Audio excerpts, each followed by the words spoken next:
Amis du fil et de la mécanique, bonjour. Alors on va pas parler de Pfaff, c'est pas une marque potentiellement qui est dans mon cœur, hein. Surtout pas les passeports, c'est des petites machines, ça fait bien le taf, mais j'aime pas la technicité et l'ergonomie. Passons, c'est pas de ça qu'on va parler aujourd'hui. Aujourd'hui on va parler d'un petit fléau qui touche, on va dire, les couturiers et les couturières qui sont un peu trop pressés ou un peu trop crispés.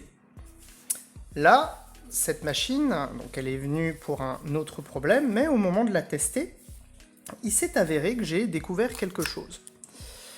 Donc le fil est bon, l'aiguille neuve, on est en zigzag maximum sur cette machine.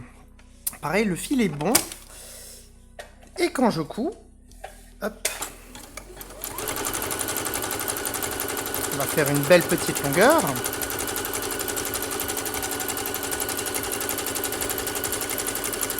Voilà. On va s'arrêter là.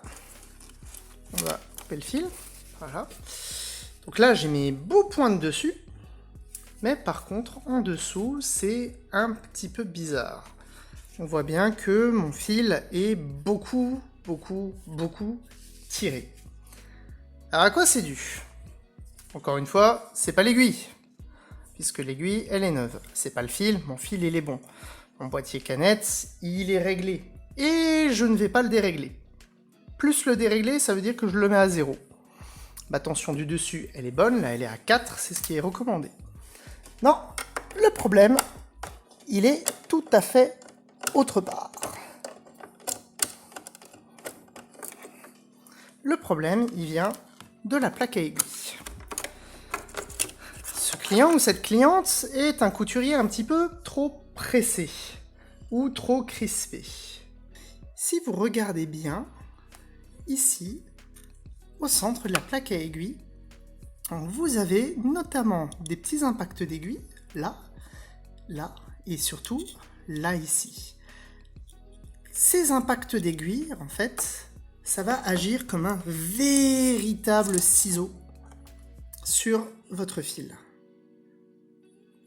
Si maintenant, je mets dans ma plaque à aiguille, puisque le fil, il rentre dans votre plaque, le fil d'aiguille rentre dans votre plaque, et ressort de la plaque.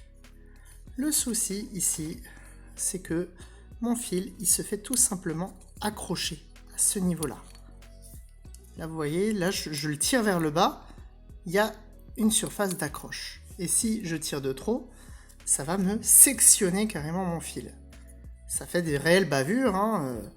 Encore une fois, hein, si je suis là, c'est pas vraiment le fait de tirer sur le fil, c'est vraiment que ça vient ici cisailler mon fil. Ces bavures-là, elles viennent blesser le fil. Ce défaut-là, sur ces plaques à aiguille, quelle que soit la machine, hein, là on est sur Pfaff, c'est vrai, même chez Bernina, même chez Elna, même chez Janum, Brother, même sur les industriels, toute machine va avoir ce problème-là, et il est dû à l'utilisateur. Ce qui se passe, à mon avis, chez cette couturière, ou ce couturier,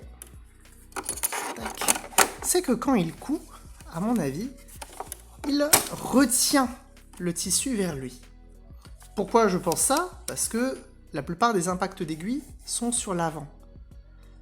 On observe aussi des personnes qui vont tirer le tissu vers l'arrière. Et ça va aussi créer des impacts d'aiguille. Ça donne à peu près le même dommage. Il faut que votre plaque à aiguille soit le plus lisse possible.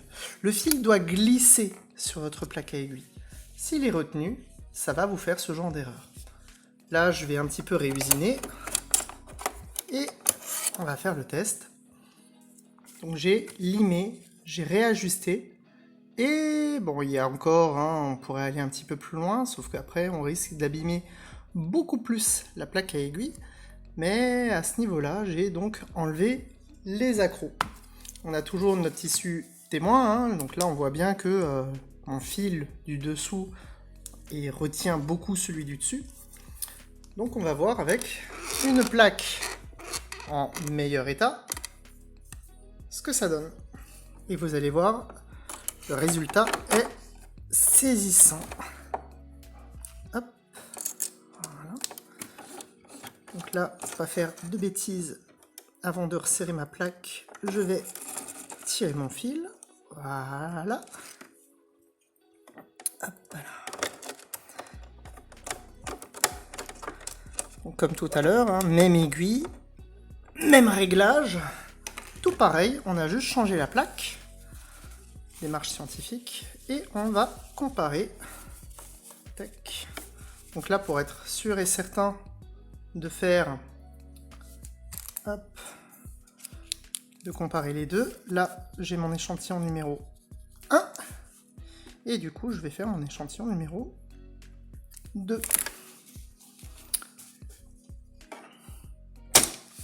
Voilà.